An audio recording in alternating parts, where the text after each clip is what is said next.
Hello, and welcome to Radiance Revealed, the podcast. I'm your host, Dr. Jen Haley. I'm a board-certified dermatologist, fitness enthusiast, nutrition expert, and global explorer that over the years has uncovered that your skin is a true representation of your internal health. Each week, we will chat with leading health, wellness, and even spiritual experts who will reveal secrets to true health and vitality. My goal is to help you change small habits to give you the power to create a more balanced, aligned, and elevated version of yourself. Now let's dive in. Hi, everyone. Welcome back to this week's episode of the Radiance Revealed podcast, and I'm your host, Dr. Jen Haley. And I am riffing this week because in 2025, I told myself my motto for the year was come as you are, show up, present over perfect. Yet, I have been procrastinating on recording unless I felt like the situation was perfect or my hair was just right or my clothing was just right. And that's not aligned with what I decided for 2025. So here I am. I am traveling right now. I'm in Dana Point, California, and I just finished an NLP, neuro-linguistic programming session with an amazing person. It was the first time I ever did it, and it shifted quite a bit for me. So I decided to be here boldly and unapologetically, just as I am. And I'm doing that to encourage all of you to be the same way, because we live in this world where we're seeing people with filters who are always showing up so beautifully and so perfectly that I think it could be quite intimidating. And at the end of the day, everything I share with you is not about me. I'm a channel of information to empower you to be your best self so that you can show up and share your gifts with the world. And today I want to talk a little bit about radiance and why I named my podcast Radiance Revealed. So I didn't name it anything about beauty or looks or anything like that because I feel that radiance is more important than two-dimensional beauty. So while we might look at a magazine cover or a film or some sort of a two-dimensional uh, image as being attractive, I think when we see each other in the real world, we're noticing that extra sense that most of us are tapped into, whether we realize it or not, where we find somebody attractive on all levels, not just the romantic level, but the friendship level, the approachable level, the charisma, some people might call it. And that's really the radiance, that's the energy, that's the aura behind ourselves. And how do we naturally bring that out so that we attract the right vibe and the right people around us? And I think that there's a number of factors involved.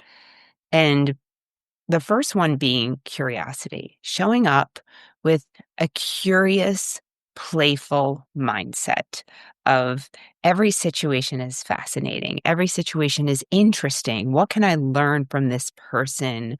Everyone has value. It's having that curious mindset, almost like if you run into a toddler at the park and they start asking questions and making comments and chatting. And if we could do that every day in all of our interactions, I think that makes us so much more attractive and radiant than being tight and constrictive and being afraid to interact with other people because of what they might think of us. So, people will use the words authenticity.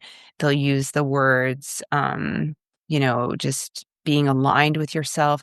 All of these are fine. At the end of the day, it's really attuning to who you are, accepting people for who they are, and being curious about the world, like you're seeing it for the first time.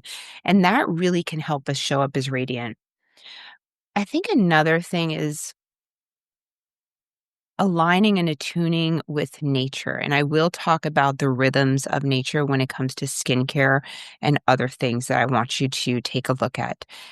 Enjoying nature, enjoying the fact that we have clean air, clean water. These are really essential things for our health, and living in gratitude. And if we come from a place of gratitude and appreciation for everything around us, it allows us to show up so much more differently than if we come from a place of entitlement or a place of expectations. Gratitude, curiosity, those are really big things. And then having a growth mindset. I mean, no matter what your age, we have the ability to learn new things, no matter what our age. And once you flip that mindset, you switch your identity. I was talking to someone the other day and he said, I'm not a skier. And I said, well, what does that mean? He said, well, I didn't grow up with any money and I didn't learn to ski. I said, okay, because I didn't either. I grew up with no money and I grew up in New York City and there was no skiing. And I learned to ski when I was, I don't know, 45 because we can learn anything new any year that we want. We could learn a new language, we can learn a new skill. Of course, it's harder as you get older, but why do we have to be perfect at something? I mean, you could try to paint, you might suck at it, but it could still be fun, right? So I think having that attitude really allows us to show up in such a beautiful way. And it's also encouraging for our friends and our family and our loved ones around us to also go out on a limb and try something new and experiment with life because that's what life's about. It's about trying new things and exploring new things and not necessarily giving ourselves an identity because we do or don't do something. Just like our job is not our identity. We're multifaceted. We have so many aspects to us. And how beautiful is it for someone to be able to discover all of those aspects and facets of us, right? Okay, so what I want to discuss today is your skin, of course, because our skin is part of what we see. I do believe we see each other's aura, and that's the radiance I'm describing here. No matter what word you want to use, it's just basically that person that you see that you're drawn to, you're magnetically drawn to them. But there's things that we can do to our internal health that will represent on the skin, right? Because the skin is the biggest visible organ in the body. And how your skin, the health of your skin, the appearance of your skin is a reflection of your internal health and the health of your internal body. So if your body is inflamed, it's going to show up on your skin. If you have too much glycation inside of your body, it's going to show up with dry, dull skin. If the vibration of your body isn't healthy, it's also going to show up on your skin. If you're very, very stressed, or you've had a very hard life, endured a lot, and been stressed from it, it is most certainly going to show up on your skin. So I want to address these lifestyle things that we can manage on our own so that I can give you the tools to take your health in your own hands. As a Western medical doctor, I love helping people. I am a natural healer. I love helping people. At the end of the day, though, I think that the most power is when I can teach someone to help themselves by giving them the knowledge and the tools to use, right? So the way I have it broken down is into mindfulness, which is what we just tapped into, the gratitude, nature, community, sense of wonder, sense of curiosity, a growth mindset. It also comes down to sleep. So sleep is really important. There is actually such a thing as beauty sleep. And sleep is very important. It's something that I've always struggled with since I was the age of 5 or 6. I've never been a great sleeper. I had FOMO long before the word FOMO existed. And I don't think everyone needs a ton of sleep. What's important is to have consistent sleep, minimum of 6 hours. Ideally, most people need 7 to 8 hours a night. I do best when I go to sleep at 10, wake up around 5:30 or 6 a.m. And you really want to get a couple hours before midnight because that's when you get your deep sleep, which is your restorative sleep. That is when our body at the end of the day our body has all the tools it needs to replenish, recover, and renew itself. We have to support the body so that it could use those tools to replenish and renew itself. And sleep is a major time to do that. So the deep sleep before midnight is really when your body's going to be renewing itself the most. That's when your liver is in detoxification mode, so is your skin, and all of the cells are renewing all of the damage that it underwent during the day. So, keeping a regular sleep schedule is huge. It's just a huge thing, and having good sleep behavior so you get the same sleep every night. I like to sleep in cold temperature. I think the studies have shown somewhere around 64 to 68 degrees at night is going to be the best temperature for you with a very dark room. Fun fact is that people think that their eyes are the only organ that's sensitive to light, when in fact, both our eyes and our skin have photoreceptors. Photo means light, so receptors mean receive. So they're little receptors, little catcher nets that receive things. And our skin has photoreceptors. So if you are sleeping in a room that has light in it, even if you have an eye mask, you are not going to produce as much melatonin and you're not going to get as much restorative sleep at night than if you had completely dark room. Okay, the next thing is meditation as far as mindfulness. Meditation is wonderful. I love yoga nidra or a guided meditation. There's plenty of them on YouTube. And you can do this for 5 minutes to 20 minutes to 25 minutes, even longer. And if you can find the time to do that, that's great. Most people do not have the time to do that during the day. So that's when I implement breath work. And I like the 4-7-8 breath. There's box breathing where you inhale for 5, hold for 5, exhale for 5, hold for 5. Some people find box breathing to be helpful. I found the 4-7-8 breath to be the most predictively helpful over the years. And you can do this in the grocery store while you're in line. I will do it at a stoplight. I will do it while I'm driving. I will do it during a Zoom call when someone else is talking. If you can do 4-7-8, where you inhale through your nose for 4, count of 4, 2, 3, 4, hold it for a count of 7, exhale through your mouth for a count of 8, and then inhale again for 4, hold for 7, 8. Do that 4 times, morning and night. Dr. Andrew Weil at his integrative not dermatology, integrative health has shown many, many times that this has helped for setting up the parasympathetic nervous system, and it can help with blood pressure and all sorts of things. I know it seems simple and you don't have to pay someone else to do stuff for you. It's just breath work. We have it and we move energy through our breath that releases some of the stress. So 4-7-8 breath twice a day consistently can make a huge difference, because high cortisol for a short period of time will help you sprint and run away from a tiger. But for a long period of time, chronic stress, which we get when we have our brain going and all the things we have to do in this world, the chronic stress really messes with our hormones. It causes so many reactive oxygen species in our bodies. And we can see this when we look at presidents during their 4 years, how quickly they age from that stressful job, or someone who has, has lost someone, has had a lot of emotional experiences. The stress can really, really take a toll on your health. The thing is that no matter what's going on, it's really our response to the stress that determines the effect that it has on the body. So someone can have a very stressful life and the stress doesn't harm their health as much as someone who has occasional stress and they can't manage it. So it's about how you manage your situation more than what's actually happening to you, okay? And our mindset.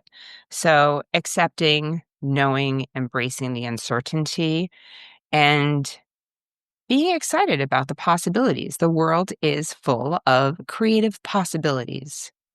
And no matter what's going on today, doesn't mean it's going to be the same way in a week, a year, or a month. Good or bad, right? So we have neuroplasticity and our brain can grow as much as our body. So just be aware of this. The last thing I want to touch on is nasal breathing. So breathing through your nose, not your mouth. And I think it's James Nestor has written the book Breath, where he talks about this. And when you breathe through your nose, it has so many positive effects, primarily for your skin. I'm thinking about improving or boosting nitric oxide, which opens up your blood vessels. So when your blood vessels are opened up, you can get that from beets. Beets are nitric oxide boosters. So is arugula. Viagra is a nitric oxide booster, but when the blood vessels are opened up, you're getting more oxygen and more delivery of nutrients to your cells, the cells of your skin, the cells of your body. So that's a win-win. Okay, so the second thing I want to talk about is nourishing your body. So we want to nourish. We have our skin. Our skin has multiple layers. We have our epidermis, then we have our dermis, and we have our subcutaneous tissue and our muscle. So we do have blood vessels going into the dermis of the skin. So those blood vessels are going to deliver the quality of the nutrients that you consume. So when you have brightly colored fruits and vegetables, when you have regeneratively farmed meat, whether it's beef, bison, chicken that's pasture raised, wild salmon, or there are some good farming practices. I order salmon through and fish through a company called Seatopia that has good regenerative farming practices. When you order or when you eat these kind of foods, they're really dense in nutrition. They have great nutrition, great building blocks for cell renewal. So good blood flow allows the oxygen, allows the nutrients to get delivered to your organs, including your skin, and also allows for the metabolic waste products from our metabolism all day long. We produce reactive oxygen species. We produce waste products from our body just being alive and running. And it allows those to be removed as well. So we want to nourish ourselves. If we are having seed oils, they're very inflammatory. If we are having too many processed carbohydrates and too much sugar, what happens is that this will set up advanced glycation end products. So too much sugar, and our body identifies most processed carbohydrates as sugar. It breaks it down into a sugar molecule very quickly. And these sugar molecules, they circulate in our bloodstream. And the blood test we check for that every 3 months could be a hemoglobin A1C. I like it below 5 in order to have a low glycation rate. And that just shows the last 3 months. That doesn't show anything that's permanently there. And these circulating sugars, they bind to protein. They bind to all proteins in the body. And one of the big proteins in the number one protein in your skin is collagen. So when you have a sugar molecule and it binds with the collagen in your skin, what happens is the resilience, the elasticity, the bounce back, the supportive structure of your skin is no longer there. And your skin becomes really dull, it becomes really stiff, and that's how you get acceleration of wrinkle formation is from these glycation, from the high sugar molecules circulating around. So I'd say sugar is probably one of the worst things for your skin, and processed carbohydrates. Those are probably some of the worst things for your skin. Now, the other thing, which I fell prey to this practice when I was young, is I studied nutrition undergrad at Cornell, and it was the time in the 1990s of high carb, low fat diets. Low fat diets were everywhere. Remember, my skin was always dry and dull and peeling, and I get plugged pores and stuff like that because I wasn't having any fats in my diet. Our skin, our brain, our hormones, we need fat. We need healthy fats. We actually need cholesterol. We need all of these healthy things. So I recommend avoiding seed oils. Not a fan of canola, soybean oil, because they're cheap and they're really highly processed and they're inflammatory. And if you look at most dressings at the store, those are the typical ingredients because they're really cheap because they're subsidized. So I prefer high quality olive oil, even avocado oil, even some coconut oil, and then fish oil. Absolutely, we need fish oil, either in supplement form or by eating fish that's low in mercury. And even some nuts and seeds are fine too. Those have some omega-6s, but they're real food. If you choose a real food, you're always going to do better than if you choose a processed food. So having healthy fats will help your bilipid membrane in your skin. So you have a bilipid membrane that's two lipids. So there's a fatty layer, and then in between it holds the water. So your skin is going to hold more moisture if you have healthy fats in your diet. Now, if you have unhealthy fats, you're going to have more inflammation in the skin. So that's where the choice really matters. And the other thing, alcohol, it's just not going to benefit your skin at all. There's nothing with alcohol that's going to benefit your skin. And then just eating as many real foods as possible. So just because something is at the grocery store and it's listed as a food doesn't mean your body recognizes it as a food. You need to be clear on that. When something's in a package, those companies are making money on selling us stuff. And often they have a lot of calories and very low nutrients. So our body is still hungry. Our body is not going to be satiated until it gets enough protein, until it gets enough nutrients. We're going to still feel that dissatisfied hunger within us.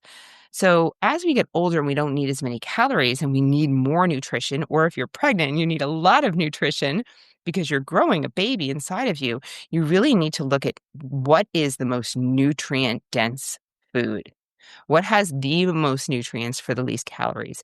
Things like microgreens, I love because I'm not really big into chewing all day there.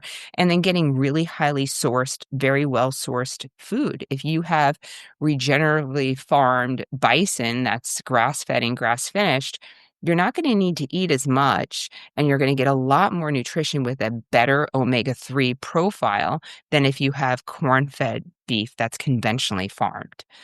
So it's tricky with the labels out there. Organic doesn't really mean anything. Look for regeneratively farmed, grass-fed, grass-finished. Those are important words. Pasture-raised versus cage-free. Pasture-raised is the one you want. And they just get tricky with all of the labeling and stuff nowadays. So eating real food. The last thing about food is if something is in a package and it could last for, years on the shelf, it's because it has a lot of preservatives in it.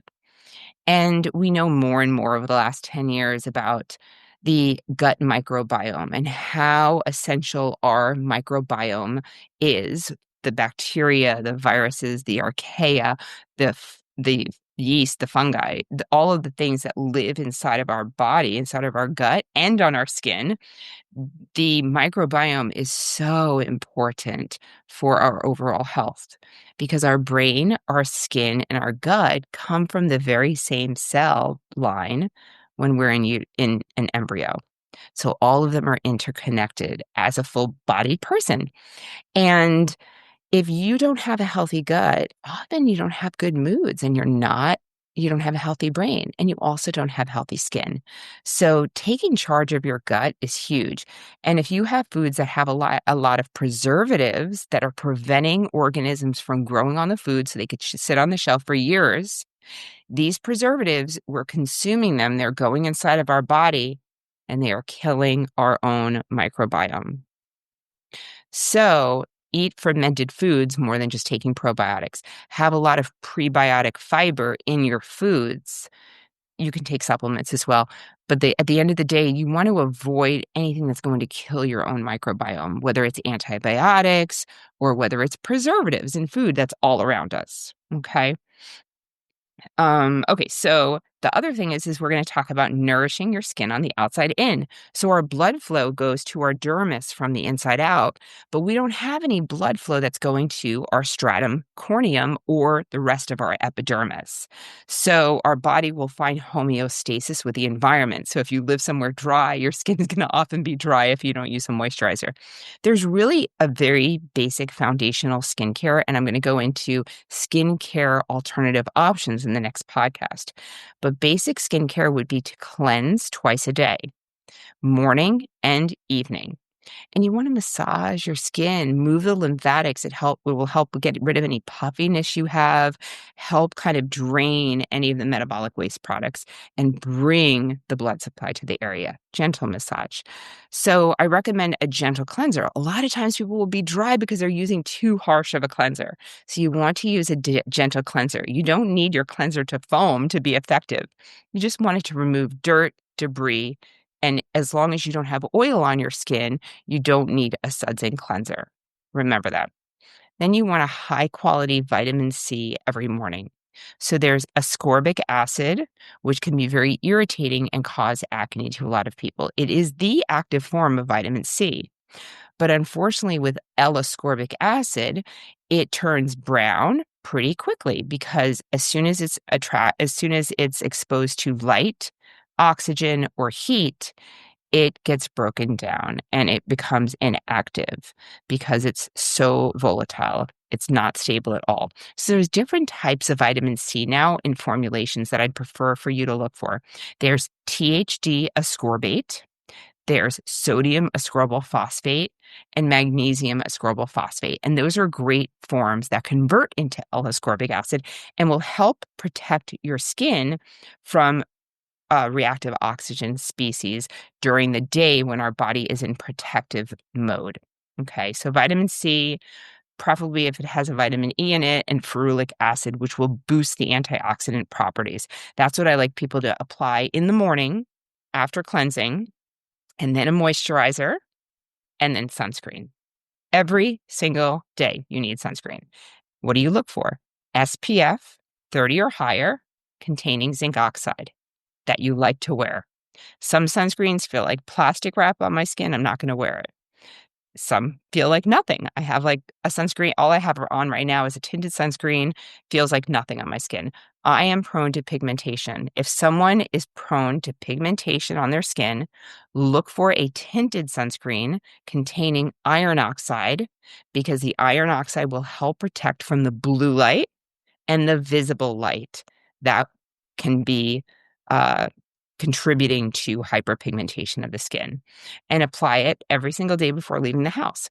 And one of the things I like people to do with sunscreen is I often will see people apply it from the central part of their face outwards, and they put thick amounts the central part of their face, and then outwards it blends out and it diffuses, and it basically you don't get good coverage to the periphery of your face. So if you see me on YouTube right now, I find most skin cancers, most wrinkles, most brown spots on the periphery of the face and the neck. So what I have people do is take sunscreen, apply it from the outside, from the base of the neck, and bring it up. And then you'll be able to see centrally, oh, I left a gap on my upper lip. Oh, I left a gap on my nose. And you can make sure you cover those areas all around the eyelids and all around the central part of the face, and you're not missing out on the periphery of the face. And don't forget the medial canthus, the part of the eyelid that's adjacent to the nose, because we see a lot of skin cancers there because sunlight will often come in through the side of sunglasses and bounce off and hit that corner, and there's not sun protection. So I want you to have SPF to those areas every day as a backup plan. Now, what do you do at night? You cleanse, take your makeup off. If you have a lot of makeup on, you may need to do a double cleanse with oil as your first step to remove the makeup, and then a nice gentle cleanser as your second step. Then apply a retinol. I like liposomal retinol because it's not as irritating to the skin. Some people can do retinol every night, some people not. So if you're new to it, 3 times a week. If you've used it for a long period of time, retinol is your staple. If you want to boost exfoliation, skip retinol one night and apply an AHA BHA serum or some sort of papaya enzyme or an exfoliating serum. And then your moisturizer. Moisturizer is very necessary at night because we have more transepidermal water loss. That means we're losing more water at night, and it's a great opportunity for hydration. And always treat your eyelids, your neck, and your chest in addition to your face because we want these areas to be nourished equally through the years. So that's the basic gist on how you nourish. And the last step of my Radiance program is movement. We need to move our bodies. So if you're noticing puffiness under your eyes, I love people just to do jumping jacks, 30 to 50 jumping jacks. That jolting activity allows the lymphatics to be shaken up. Rebounders are great. If you have a little trampoline rebounder, that would be amazing. I keep saying I'm going to get one, but I don't. But rebounders are amazing for bumping lymphatics and stimulating the lymphatics. Massage is great. And so is the vibration plates.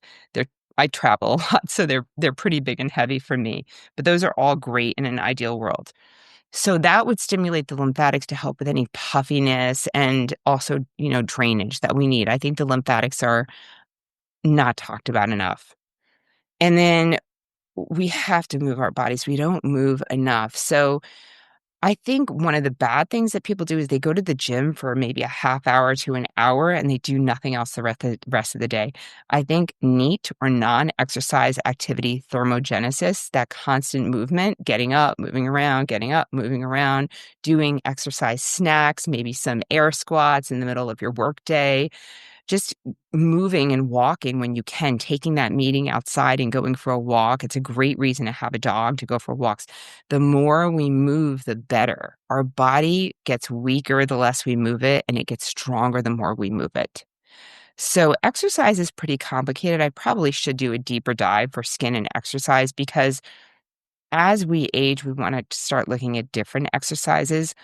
Ultra endurance exercises and high intensity interval training is not as great when you're perimenopausally, and at that time, you really wanna boost up the weight training. I'm lucky that I've been weight training since I was 15, and it's always been very easy for me to form muscle. I would say I could just look at 10 pounds and I would build muscle, and now, like, ever since I was 40, I've had a harder time building muscle. I really need to change it up, increase the weights, maybe decrease the reps. But at the end of the day, whether you're new to this or you're been doing it a long time, weight training is so important on so many levels.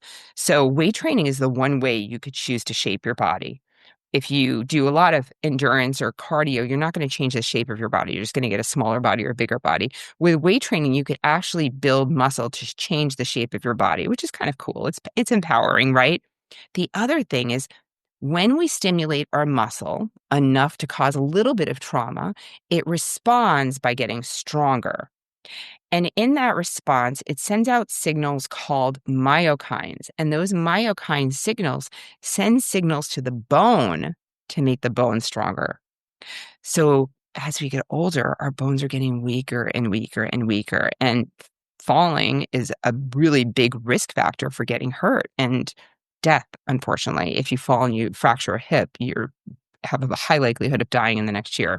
So we need to protect our bones. The other thing for those of us who are vain, as we get older and we lose bone structure in our face, guess what's happening? Our skin is getting more and more saggy because we've lost the bone structure. We've lost the support system.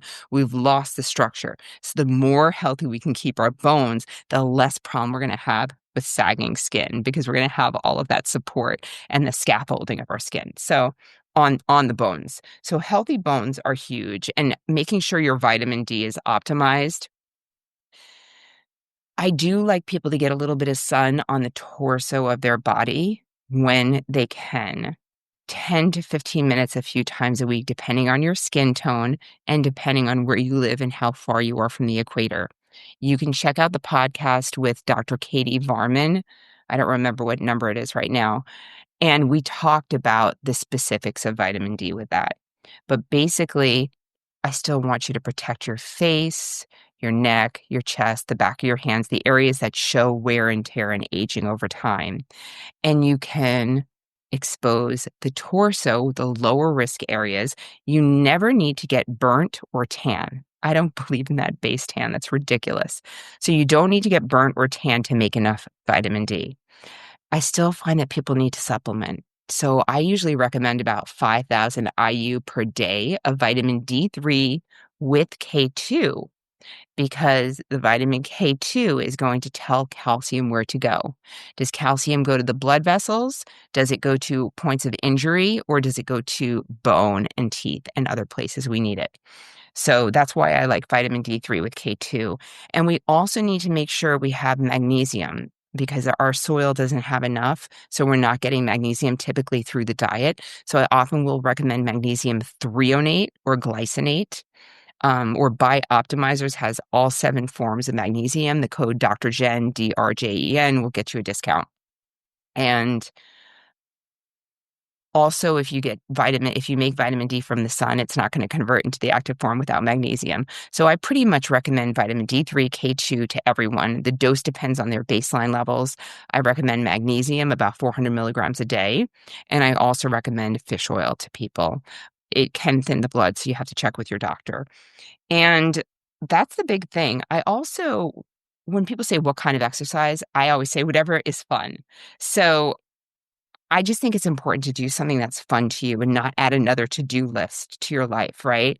And when I was in college, I think about how unhealthy I was because if I ate something that was unhealthy or I drank too much the night before, I'd go run. I'd run stadiums or I'd run like 8 miles or something. And it was almost a form of bulimia or punishment where I used exercise to control my weight and temper whatever I ate, right?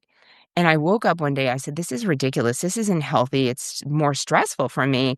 I'm only going to exercise if it feels fun.